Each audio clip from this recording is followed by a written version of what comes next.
Why is it that those with the biggest hearts attract the deepest shadows? Why do souls who radiate compassion and gentleness often become targets for cruelty, betrayal, and envy? Carl Jung once said that the brighter the light, the darker the shadow it casts. And this is the paradox of the empath. Their very gift of deep sensitivity becomes the source of their deepest suffering. The empath feels what others cannot. They carry an inner radar for unspoken emotions, wounds, and silent cries. People are drawn to this presence because it feels like home, like a sanctuary in a world that rarely listens. But beneath this attraction lies a hidden danger. Not everyone comes with pure intentions. Some are drawn not to love, but to steal. The wound of the empath begins here. They confuse the hunger of others for love with genuine connection. They mistake envy's flattery for affection, and in doing so, they open their heart to those who only come to feed, not to give. It's a double-edged blessing, this mentality. A blessing because the light of the empath can heal and transform and inspire. A curse because this same light exposes the insecurities, skeletons, and jealousy within others. The empath turns into a mirror, and not everyone likes to see their reflection. And thus, the story goes. The ones with the brightest hearts travel down the darkest paths, left to their own devices, abandoned not by strangers, but by those who said they loved them. What if I told you that not every smile hides love, and not every embrace is born from affection? Some people don't enter your life to love you, they enter to consume you. Carl Jung warned us, envy is the shadow of love, and like every shadow, it clings silently to the light, feeding on it, hiding beneath it. This is the cruel paradox of human relationships. Envy rarely arrives openly. Instead, it dresses itself as admiration, as friendship, even as romance. In the beginning, the empath is charmed. They are celebrated for their kindness, their warmth, their intuition. They are being taught to believe they are unique, exceptional, indispensable, and for a moment, they will think it. But soon, subtle cracks appear. Admiration becomes comparison. Affection turns into criticism. What starts as intimacy becomes suffocation. This is the mask of envy. It flatters, but only to weaken. It embraces, but only to control. It admires, but secretly resents the very qualities it praises. Like a moth circling the flame, it wants to get close enough to touch the light, but it cannot survive without destroying it. And then, the empath is bewildered. They wonder, how is it that someone who says he loves me could treat me this way? How can a perfect admiration be turned into Arctic coldness in one night? The solution lies in envy's disguise. To the jealous, love is not a bond, it's a race.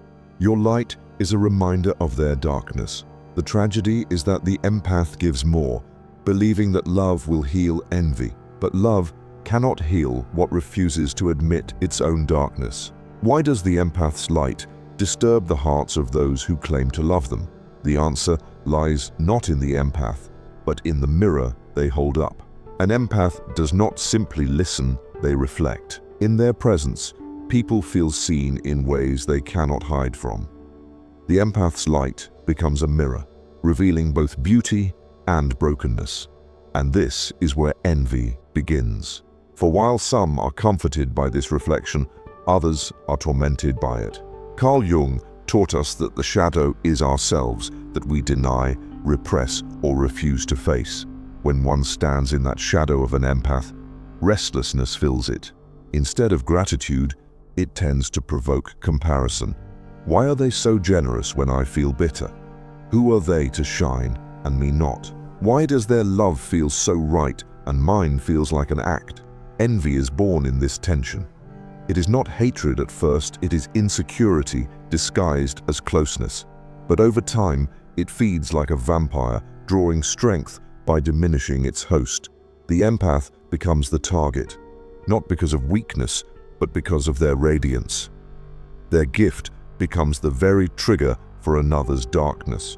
The vampire image describes the hunger quotient all too well. They draw the life out of the empath. They think that if they can suck in the light, they will be able to cure their own emptiness. But such is the nature of envy that, like every shadow, it has no power to create, only to destroy. So the empath finds themselves in possession of a deadly truth. It is their own existence that activates the shadow in other people. And until you face that shadow, it will always make love into competition and admiration into silent. Not every hand that reaches for you comes in love. Some come to take. Some come to disguise hunger as devotion. This is the false lover's game, the performance of affection that hides an appetite for your light. At first, they seem perfect. They echo your words, mirror your values, and imitate your warmth. Like an actor studying their role, they learn how to appear as what you most desire. To the empath, this feels like recognition, like destiny. But imitation is not intimacy. It is the first mask of envy. Slowly, the cracks appear. I'm still understanding what love is, but I definitely do not have any first-hand knowledge. With those stingy words and countless other micro-insults still echoing, growing instead of collapsing. Where once it was support, there are now gentle cuts, subtle little critiques in tender context, backhanded compliments that serve to undermine as much as they uplift. They bestow such gifts as have a sweet taste to them at first, yet they turn bitter afterward. It is like casting out banquets of ashes before the slender. This is envy's poisoned generosity, offerings that feed nothing, meant to leave you emptier than before. And when love is spoken, it carries the Judas kiss, warm on the surface, but carrying betrayal beneath it. The false lover does not want you to rise. They want you to dim. Every smile hides calculation. Every embrace conceals a hunger to control. This is how pretenders drain the empath. Not by open attack, but by slow erosion. By weaving confusion into affection, by mixing poison with honey. The empath, yearning to heal, keeps giving, while the false lover keeps taking. The game ends only when the mask slips, and by then, the empath realizes the truth. They were never loved for who they are, only envied for what they carry. Every empath eventually reaches a moment of reckoning, a crossroads carved by wounds that cut too deep. After being drained, betrayed, or envied by those who claimed to love them, the question emerges: should I close my heart to survive, or keep loving and risk breaking again? This is the empath's dilemma. To retreat is to harden, to make the walls so high they cannot be scaled. It offers security, but at the price of isolation. But to keep loving is to stay vulnerable, open to joy, but also suffering. And so the empath is caught between two horrors, not knowing which will kill them first. Carl Jung described this choice as the tension between martyrdom and individuation. The martyr continues to bleed for others, believing their suffering is noble, even necessary. They sacrifice themselves on the altar of compassion, hoping love can redeem envy. But this path leads only to exhaustion and despair. Rather, individuation calls the empath to come into their full self, not only as a healer, but as a sovereign being. It is about not feeling guilty for setting boundaries, for preferring solitude to false love, and for protecting their light without apology. It is the more difficult road because it requires courage to let people down, to be misunderstood, even resented. At the crossroads, the empath must decide: will they dissolve into martyrdom, forever feeding shadows that refuse to heal? Or will they claim their true path, even if it means walking alone for a time?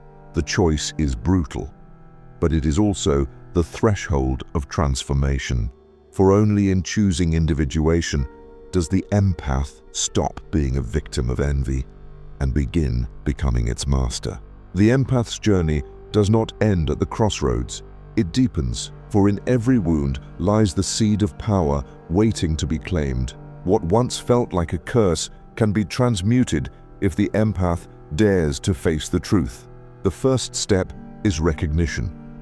To see envy for what it is, without denying, excusing, or romanticizing it.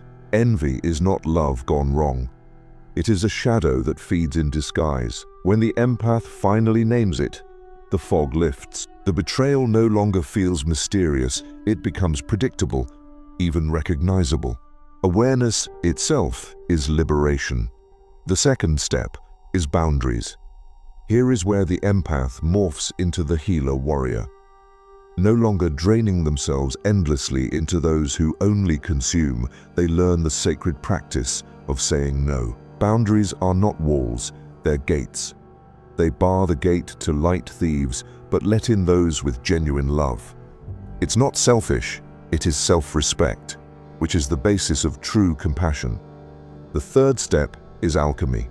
Pain becomes wisdom, betrayal becomes clarity, loneliness becomes strength. Just as fire refines gold, suffering refines the empath's gift, burning away naivety and leaving behind a sharper, purer presence.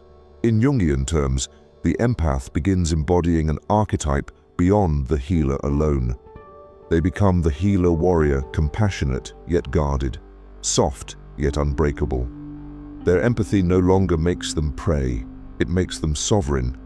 And so, the very curse that once brought them to their knees becomes the source of their ascent.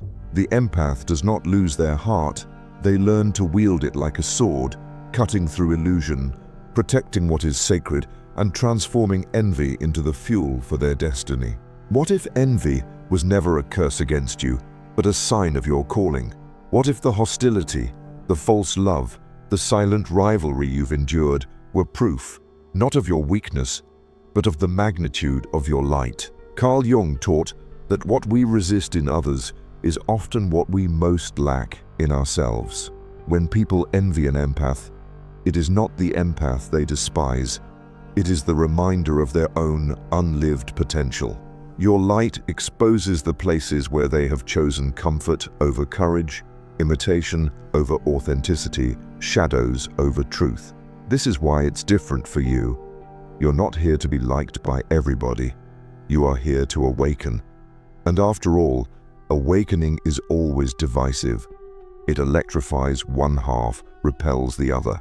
To inspire envy, then, is to render your higher destiny visible, the destiny one could have aspired to had one been chosen to bear what others cannot. So hear this. Your task is not to dim your light to soothe fragile eyes. Your task is to rise, to burn brighter, to embody fully the gift that was entrusted to you. Boundaries are your shield, wisdom is your weapon, and love true, discerning love, remains your power. Let envy confirm your strength, not question it. Let betrayal refine you, not break you. And let your path remind you that though shadows may follow, they prove only one thing. You were born to shine. So rise, empath, not as a martyr, but as a warrior of light. The world does not need you smaller. It needs you sovereign,